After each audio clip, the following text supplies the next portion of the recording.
नमस्कार, मी मिनल माळी मडवी. न्यूज मराठी 24/7 मध्ये आपल्या सगळ्यांचं स्वागत. बातम्या गावाकडच्या मध्ये पाहूया गावाकडील काही महत्त्वाच्या बातम्या.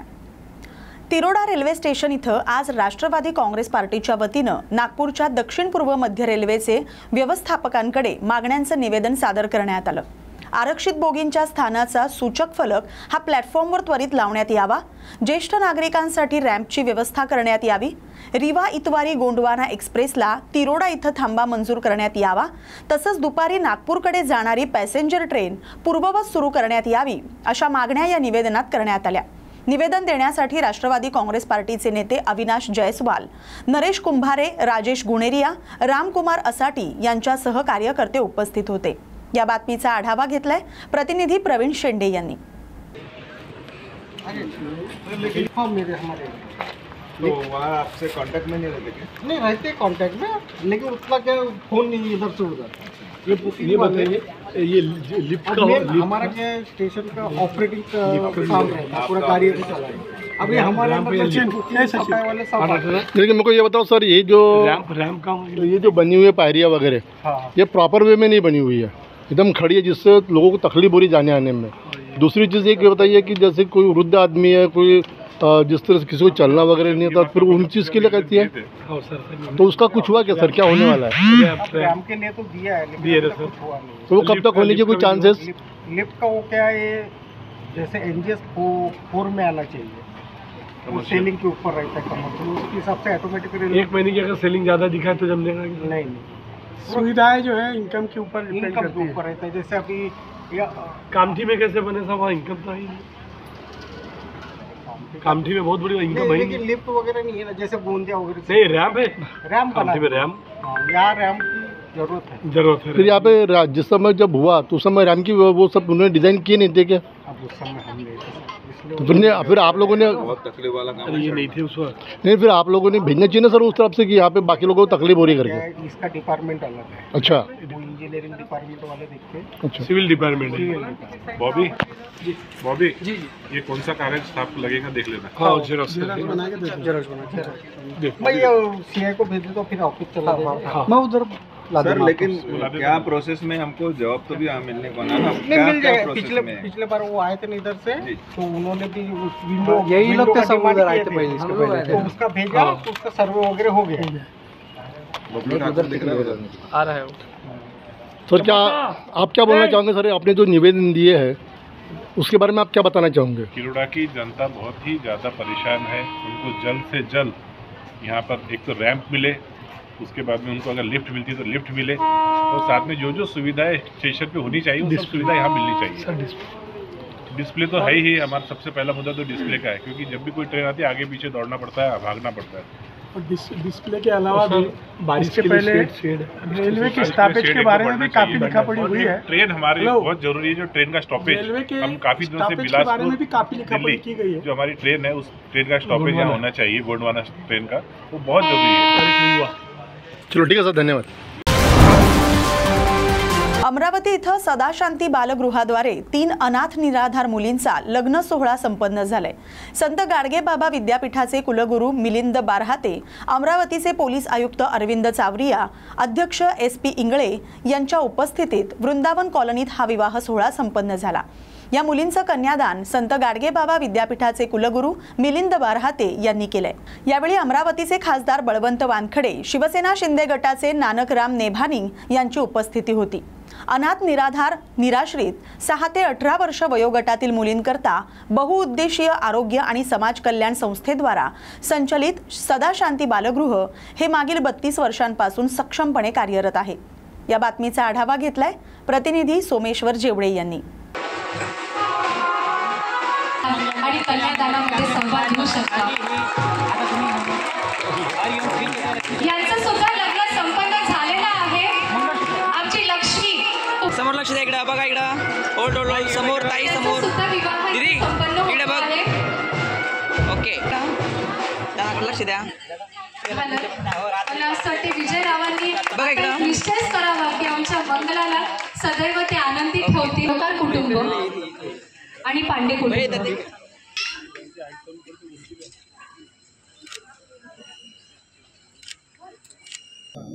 खूपच संवेदनशील प्रश्न तुम्ही आम्हाला विचारला. चिमुकल्या पावलांनी आलेले ह्या मुली आज यांना नवरी होताना बघून मन इतकं गहिवरून आलेलं आहे. कारण असं वाटत होतं की आम्ही काय करावं आणि काय नाही करावं यांच्यासाठी, की जेणेकरून यांचे अश्रू पुसल्या जातील.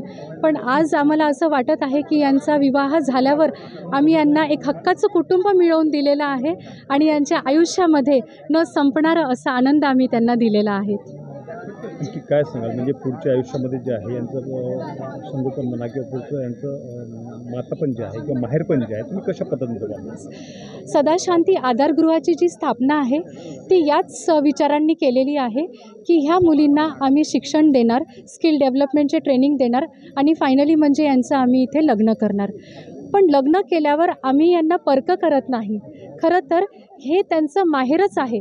म्हणजे मागच्या वर्षी ज्या मुलीचं आम्ही इथे लग्न केलं होतं रुपालीचं, तर ती आता माहेरी आलेली आहे, म्हणजे सदाशांती आधारमध्ये आलेली आहे. म्हणजे जर यांना पुढे चालल्यावर त्यांचं डिलेवरी असेल किंवा असं वाटलं त्यांना रिलॅक्स व्हायलासुद्धा माहेरी यायचं असेल तर सदाशांती आधार हे त्यांचं सदैव माहेर राहील आणि त्यांचं स्वागत इथे होत राहील. सदाशांती बालगृहामधल्या 3 मुलींचं लग्न आज पार पडलेलं आहे. त्यासाठी काय सांगा, आपल्या काय भावना आहेत? हे लग्न एक सामान्य नसून अशा मुलीचे लग्न आहेत की ज्यांना आई नाही, वडील आहे, सिंगल पॅरेंट्स आहेत आणि त्यांचं लग्न हा एक त्यांच्या पुनर्वसनाचा फार मोठा भाग आहे. कारण 18 वर्षानंतर ह्या मुली जेव्हा बालगृहातून रिलीव्ह होतात फार मोठा प्रश्न होता की यांचं पुनर्वसन कसं व्हावं, कसं करावं. कारण 2च पर्याय होते, एकतर अनुरक्षण गृह किंवा महिला राज्यगृह. अशा वेळेला आम्ही आमच्या संस्थेच्या सेवाभावी वृत्तीतून आधारगृह स्थापन करून आधारगृहामध्ये ह्या मुलींना विनामूल्य प्रवेश देऊन त्यांचं संपूर्ण शिक्षण, संरक्षण, एज्युकेशन, स्किल डेव्हलपमेंट, जॉब आणि लग्न आणि सुरक्षित माहेर त्याचाच एक परिपाक आज आहे की हा इथे सोहळा होतो आहे, झालेला आहे आणि मी अतिशय आनंदी आहे. सर्वांनी त्यांना भरभरून आशीर्वाद दिलेले आहेत. धन्यवाद. आपण कन्यादान केलं आहे, आपल्या काय भावना आहेत? सदाशांती आधारगृहामार्फत आयोजित या 3 मुलींच्या कन्यादानाच्या कार्यक्रमाला मला जेव्हा आमंत्रित केलं गेलं अतिशय आनंद वाटला. कारण की संत गाडगेबाबा अमरावती विद्यापीठाचं कुलगुरू म्हणून आपल्या गाडगेबाबांनी जी दशसूत्री दिलेली आहे त्यात मुलामुलींचे लग्न हा त्यातला एक अतिशय महत्त्वाचा त्यांनी संदेश दिलेला आहे आणि तो मला त्या क्षणी आठवला आणि मी अतिशय आनंदाने या कन्यादानाच्या कार्यक्रमाकरता होकार दिला. आणि आज येथे उपस्थित झाल्यानंतर या सदाशांती आधारगृहाचे जे संस्थापक आहे म्हणजे इंगळे दाम्पत्य प्राध्यापक पंकजा इंगळे यांचं जे कॉन्ट्रीब्युशन आहे त्याबद्दल माहिती मिळाली. ती माहिती मिळून अतिशय आनंद वाटला आणि या निमित्ताने एक कन्यादानाचं पुण्य मला प्राप्त झालं याचा मला अतिशय आनंद आहे. याबद्दल मी इंगळे दाम्पत्य प्राध्यापक पंकजा इंगळे यांचेही आभार मानतो आणि तिन्ही कन्या ज्यांचं आज कन्यादान केलेलं आहे त्यांना आणि तिन्ही जावयांना या निमित्ताने आशीर्वाद देतो आणि त्यांच्या विवाहपर आयुष्य सुखाचे समाधानाचे जावो अशी इच्छा ईश्वरचरणी प्रार्थना करतो. अतिशय आज आनंद वाटतो आहे, भारावल्यासारखं वाटतं आहे आणि अतिशय चांगलं कार्य कुलगुरू आणि विशेषतः ज्यांच्या नावाने आपलं विद्यापीठ आहे ते संत गाडगेबाबा अमरावती विद्यापीठ, त्या संत गाडगेबाबांच्या दशसूत्रीप्रमाणे आज एक कार्य आपल्याला करता आलं याचा निश्चित म्हणून कुलगुरू म्हणून मला अतिशय आनंद आहे. धन्यवाद. अनाथ मुलींच्या लग्नासाठी आपण उपस्थित झाले, काय आपल्या भावना? खरंच आज मी पहिल्यांदाच इथे आलो कारण की अतिव्यस्तता आणि मुंबई अमरावती या 2 शहरात मी राहत असल्या कारणाने इथे येऊ शकलो नाही. पण आज मला मनोज बख्तर, विजय गायकवाड, आमची बहीण माधुरी यांनी मला ते निमंत्रण दिल्यानंतर मी इथे पोहोचलो. मनपूर्वक आनंद झाला की ज्यांचा कोणी वारस नाही, ज्यांचा कोणी रखवाला नाही अशा मुली इथे राहतात आणि आपलं जीवन दुःखमय स्थितीत पार पाडतात. निश्चित रूपाने आजपासून त्या मुलींचा मी मोठा बाबा म्हणा आहो आणि मी दर महिन्यात 15 इथे येईल आणि त्यांचे सुखदुःखात मी सहभागी राहील. आमच्या राज्याचे जे उपमुख्यमंत्री आहेत एकनाथ शिंदे साहेब त्यांच्यासोबत मी राहतो. ते अत्यंत दयाळू स्वभावाचे आहे आणि महिलाचा सन्मान करणारे आहेत. निश्चित रूपाने त्यांनाही मी सांगेल तेही या मदत करतील आणि अनाथ जे मुलीचे लग्न होतील त्यांनाही काहीतरी 50,000 1 लाख रुपये देण्याची ते लग्नाच्या वेळी घोषणा करतील अशी मला 100% खात्री आहे. बहिणींना काही आपण आश्वासन आहे? लाडक्या बहिणींना मुख्यमंत्री दोन्ही उपमुख्यमंत्र्यांनी आश्वासन दिलेले आहे, ते लवकरच जाहीर करतील. मी त्याबाबत जास्त काही बोलणार नाही, कारण त्या तिघांचा विषय आहे आणि ते बोलणे त्यांचा सन्मान आहे, त्यांचा विषय आहे. तो निश्चित रूपाने ते लाडल्या बहिणीला वाढवूनही देतील अशी मला 100% खात्री आहे.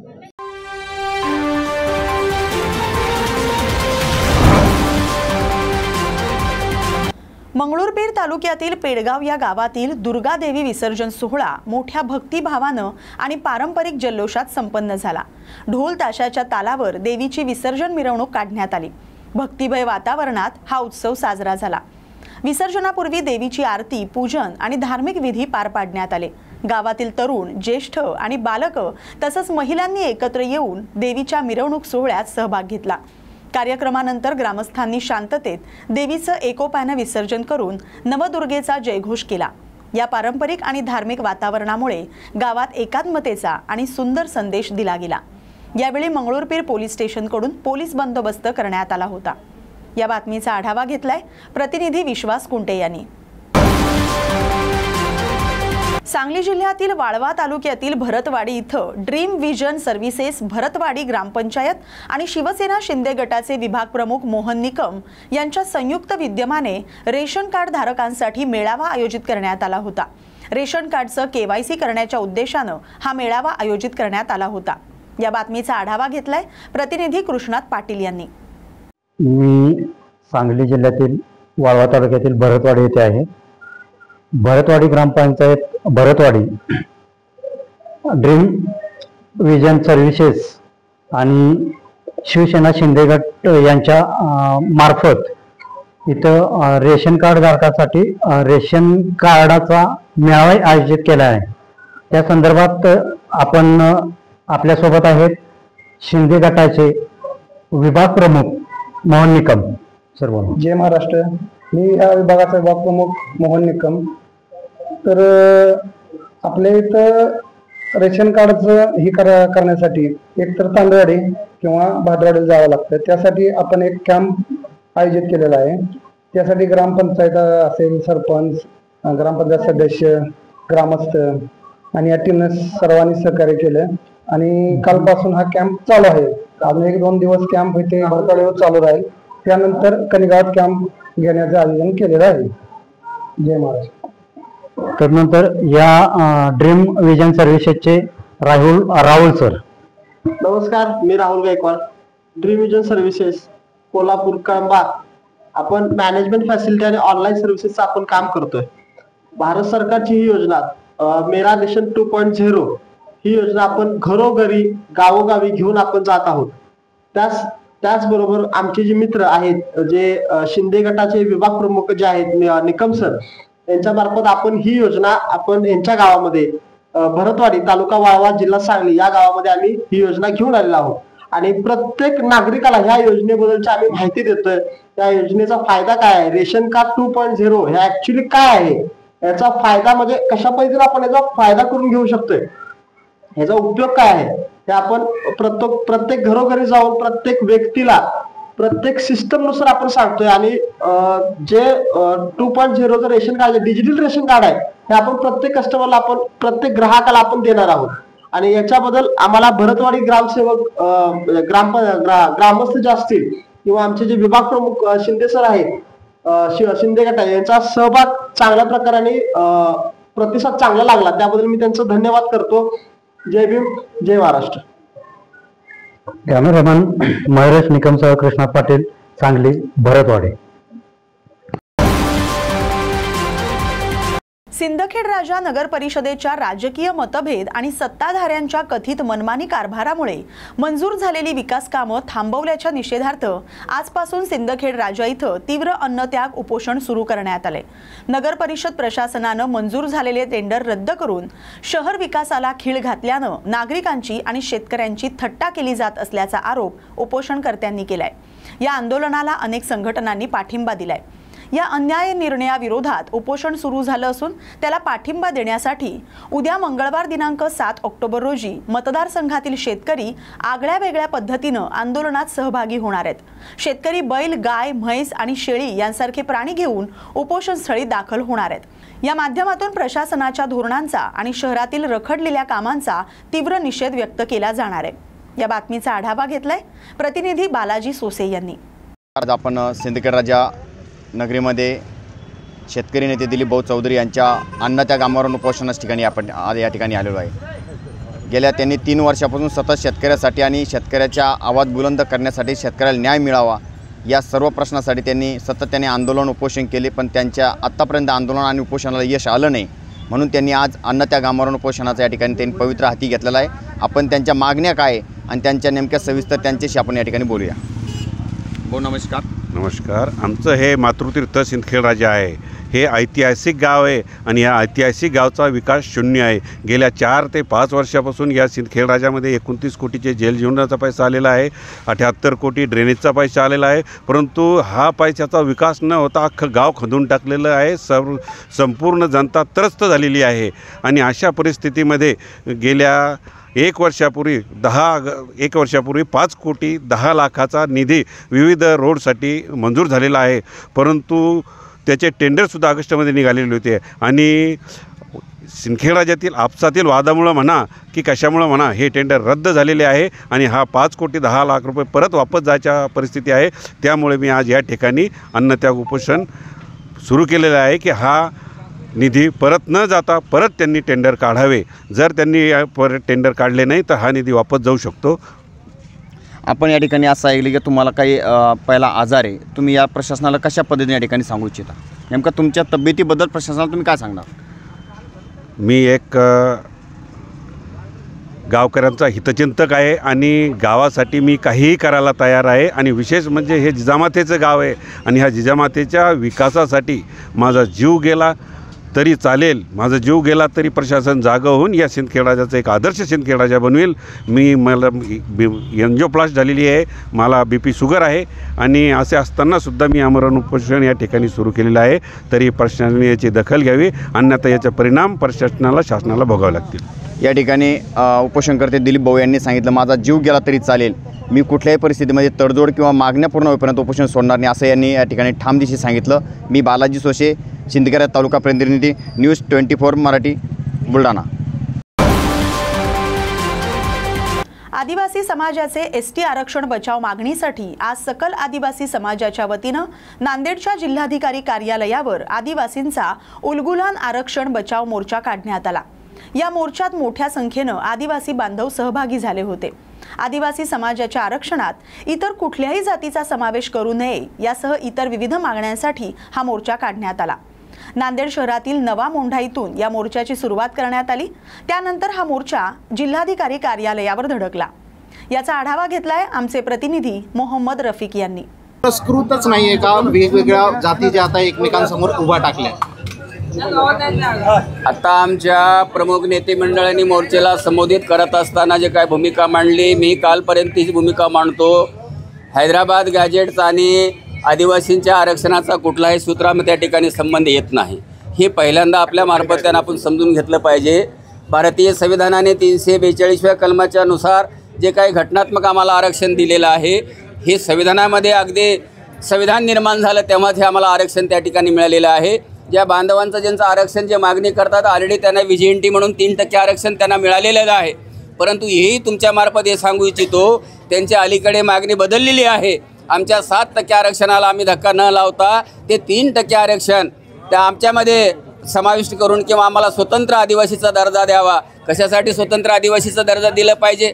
त्यांना माहीत आहे 1977मध्ये आंध्र प्रदेश सरकारने अशाच पद्धतीचे शासन निर्णय काढल्यानंतर त्यांना फक्त शैक्षणिक सवलती त्या ठिकाणी दिल्या गेल्या होत्या, परंतु आरक्षणाच्या सर्वच्या सर्व सवलती त्या ठिकाणी त्या समाजाने लाटलेल्या आहे आणि मूळ आदिवासी उद्ध्वस्त झालेला आहे। ही परिस्थिती आमच्या नजरेपुढं आहे आणि त्या संदर्भामध्ये तेलंगणामधल्या आमच्या मूळ आदिवासींचं सुप्रीम कोर्टामध्ये एक पिटिशन त्या ठिकाणी चालू आहे। तो निकाल आपल्या बाजूने या ठिकाणी जरूर लागणार आहे।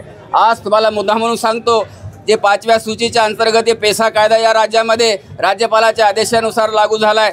17 संवर्गाची भरती करण्याच्या संबंधाची भूमिका सरकारने त्या काळामध्ये घेतलेली होती. त्या संदर्भामध्ये गैरआदिवासी लोकांनी कोर्टामध्ये पिटिशन दाखल केलेलं आहे. त्या पिटिशनचा निकाल आजच आपल्या माध्यमातून सांगतो, आमच्या बाजूने त्या ठिकाणी निकाल लागलेला आहे. म्हणजे संवैधानिक आरक्षण ही बाबासाहेब आंबेडकरांनी डोळसपणाने या आदिवासींची सगळं सरासर सर्व बाजूने विचार करून त्या ठिकाणी दिलेला आहे आणि त्याला विशिष्ट चौकट त्या ठिकाणी निर्माण केलेली आहे. त्या चौकटीमध्ये न बसणारे लोक जर अशा पद्धतीने आरक्षण मागत असतील ते कदाचित त्या ठिकाणी कोणीही मूळ आदिवासी माणूस खपून घेणार नाही, हे निश्चित या ठिकाणी तुमच्या माध्यमातून सांगतो. परंतु सरकारने परवा आपण ऐकलेले असतात जालन्यामध्ये त्या धनगर समाजाच्या नेत्यांचे उपोषण चालू आहे. त्या संदर्भामध्ये जे शिष्टमंडळ भेटण्यासाठी आलेलं होतं त्या शिष्टमंडळाने राज्याच्या मुख्यमंत्र्याला डायरेक्ट मोबाईलवर त्यांनी ऑनलाईन त्यांनी बोलणं करून दिले. त्यावेळेस स्पष्ट मुख्यमंत्र्यांनी सांगितलेलं आहे राज्याच्या स्तरावर अशा पद्धतीचं आदिवासी किंवा अनुसूचित जाती आणि जमातीमध्ये असे आरक्षण देण्याचं सरकारला कुठले अधिकार नाही, हा तो केंद्राचा अधिकारी आहे असं त्यांनी स्पष्ट भूमिका त्या ठिकाणी बजावलेली आहे. तरीसुद्धा हे दबाव टाकून अशा पद्धतीने जे प्रयत्न होत असेल तर या ठिकाणी चुकून या ठिकाणी परत एकदा सरकार म्हणून निर्णय होऊ नये म्हणून आमची नैतिक जबाबदारी आहे. आमच्या हक्काचं आरक्षणाचं संरक्षण करण्यासाठी आम्ही हे प्रतिनिधिक स्वरूपाचे आम्ही मोर्चे या ठिकाणी काढतो. सरदार वल्लभभाई पटेल हायस्कूल आणि कनिष्ठ महाविद्यालय येवती येथील प्राचार्य BS नागरे सेवानिवृत्त झाले. त्या निमित्तानं लोणार इथल्या श्री मंगल कार्यालय इथं त्यांचा विशेष गौरव सोहळा संपन्न झाला. सिंदखेड राजा विधानसभा मतदारसंघाचे आमदार मनोज कायंदे, माजी आमदार तोताराम कायंदे यांच्यासह शिक्षक आणि माजी विद्यार्थी आणि त्यांचे पालक यांच्या उपस्थितीत हा सोहळा संपन्न झाला. या बातमीचा आढावा घेतलाय प्रतिनिधी रघुनाथ आघाव यांनी. त्यांच्या सुमेधेवरती सौभाग्यवती सुनीताताई बद्रीनाथ नागरे यांचं देखील या ठिकाणी सपार्दिक स्वागत आणि सन्मान होतोय. आपल्यासोबत आणखी एक विद्यार्थी आहे आणि आपण नागरे सरांच्या बाबतीत त्याच्याकडून जाणून घेऊ.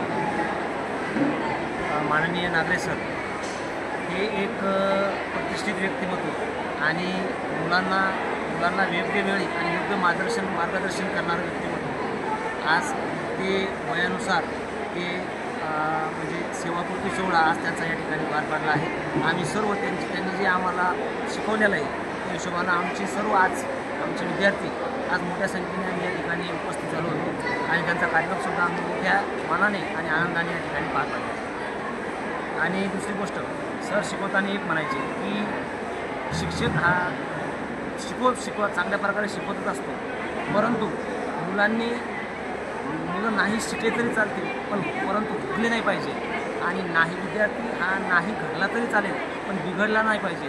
हे वाक्य त्यांचं फार म्हणजे मनाला लागण्यासारखं होतं आणि हे वाक्य त्यांचं कधी आमच्या स्मरणात राहतं आणि त्या वाक्याच्या हिशोबानंच आम्ही आज या ठिकाणी घडलो आणि त्यांच्या कार्यक्रमासुद्धा आम्ही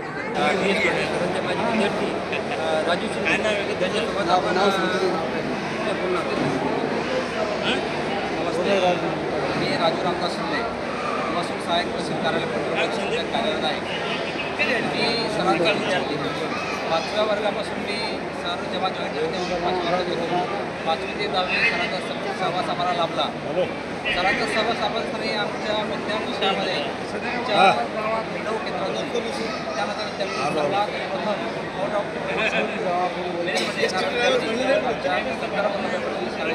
असायचा.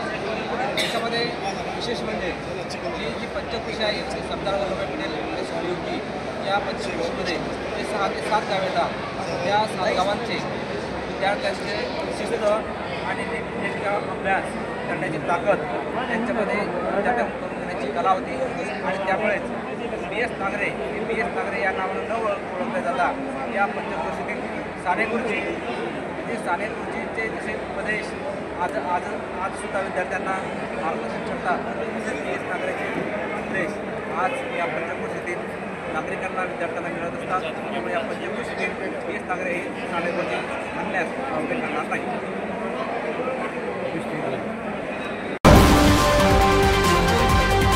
राज्याचे माजी पर्यावरण मंत्री रामदास कदम यांच्यावर ठाकरे गटाचे नेते अनिल परब यांनी केलेल्या गलिच्छ आणि वैयक्तिक आरोपांच्या निषेधार्थ जोडे मारो आंदोलन करण्यात आलं.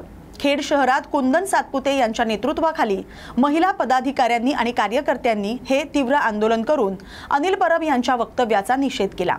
राजकारण करताना वैचारिक विरोध अपेक्षित असल्यानं प्रत्येक वेळी कुटुंबावर टीका करून राजकारणाला गलिच्छ वळण देण्याचा प्रकार हा अमान्य आहे, असं मत आंदोलनकर्त्यांनी व्यक्त केलंय।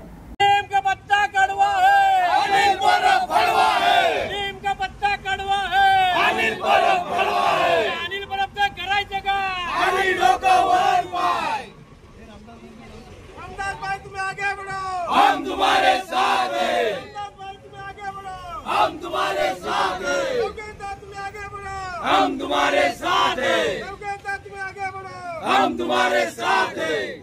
रामदासबाई कदम यांच्या कुटुंबावर जे अन्याय झालाय, आमच्या काकी म्हणजे ज्योती रामदासबाई कदम यांच्यावर जे घाणेरडे आरोप यांच्याबद्दल ज्या कुटुंबावर हे लोक उठलेले आहेत त्यांच्या निषेधार्थ आम्ही आज जोडे आंदोलन करत अनिल परब यांना जोड्यांनी मारली आज सगळ्या महिलांनी।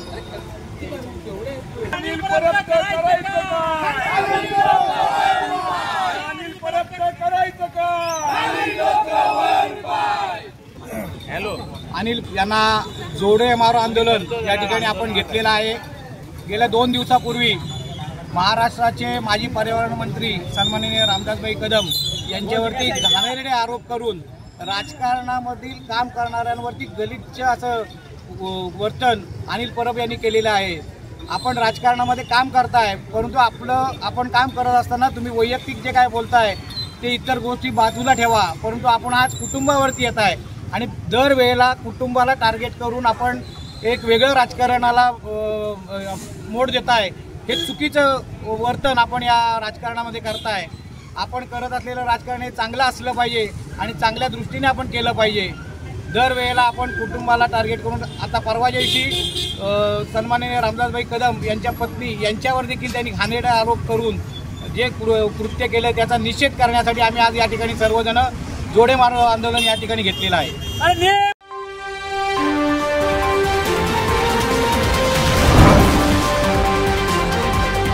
गोंदिया जिल्ह्यात आदिवासी समाजाचा एल्गार मोर्चा निघाला। धनगर आणि बंजारा समाजांना आदिवासीमध्ये आरक्षण देऊ नये, तसंच इतर कोणत्याही समाजाला आदिवासी समाजात आम्ही समाविष्ट करणार नाही, अशा अनेक मागण्यांसाठी हजारोच्या संख्येनं आदिवासी समाज रस्त्यावर उतरला। हा मोर्चा इंदिरा गांधी स्टेडियम ते जिल्हाधिकारी कार्यालयापर्यंत निघाला। या मोर्चामध्ये मोठ्या प्रमाणावर आदिवासी महिला आणि पुरुष सहभागी झाले होते, त्यामुळे पोलिसांचा बंदोबस्त तैनात करण्यात आला होता।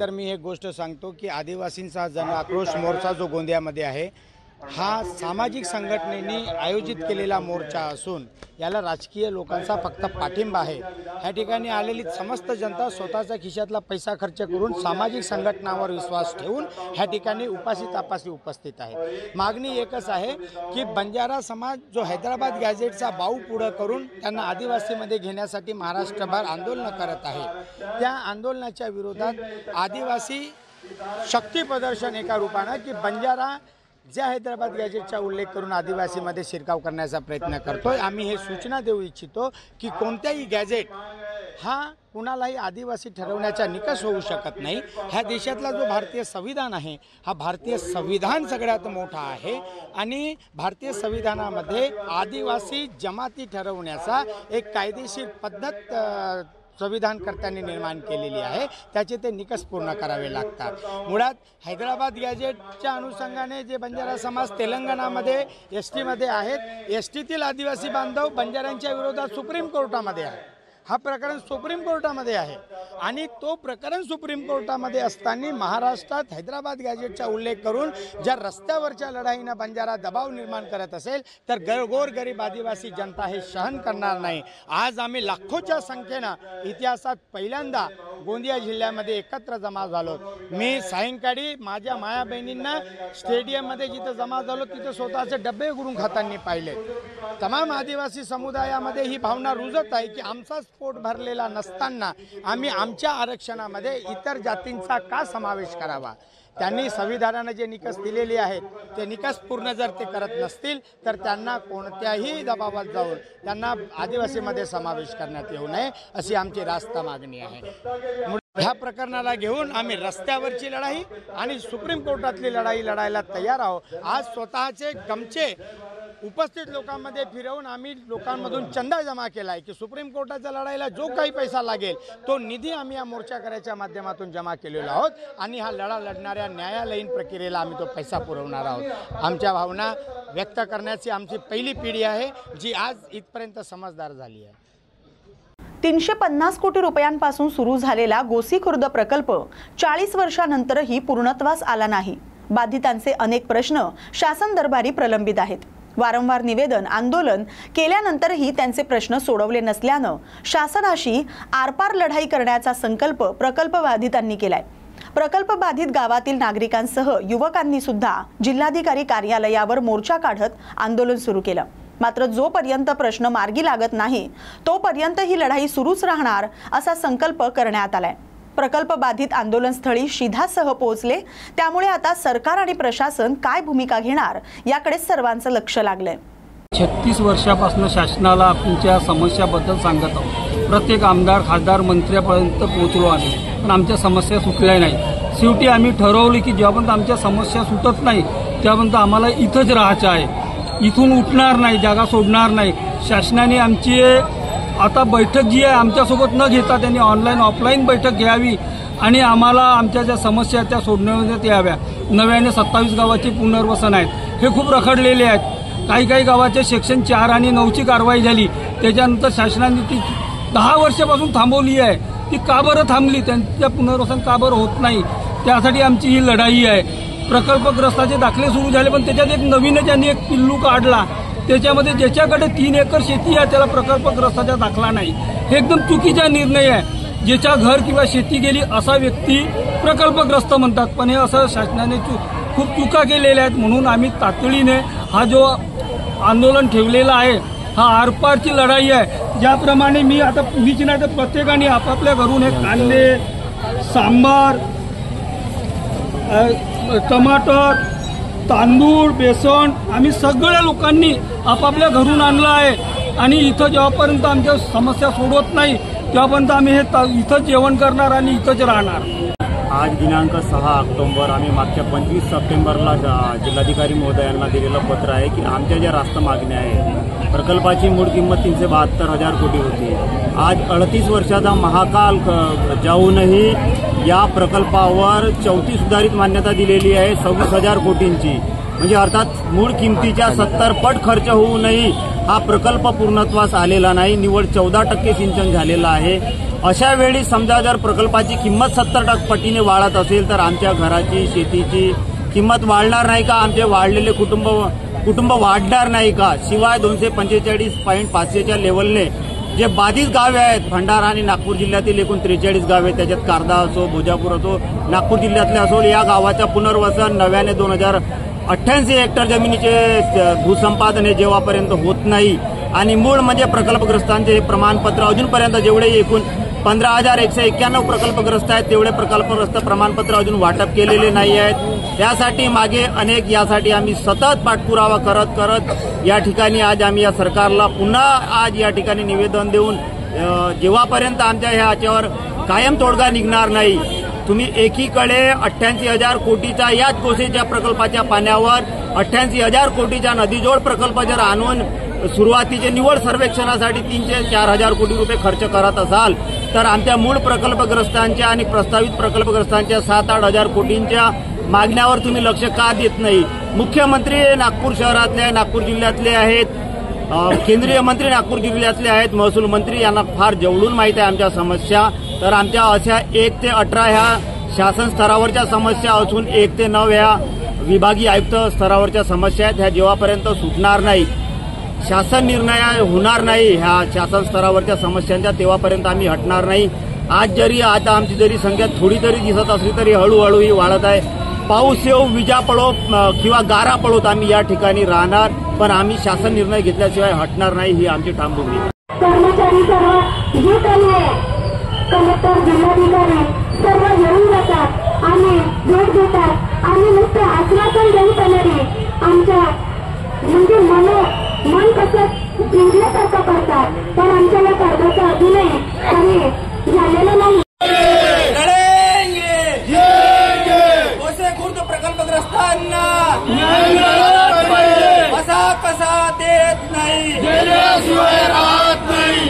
या सरकारचं करायचं काय, खाली डोक्यावरती पाय. या बातमीसह बातम्या गावाकडच्या मध्ये इथेच थांबतोय.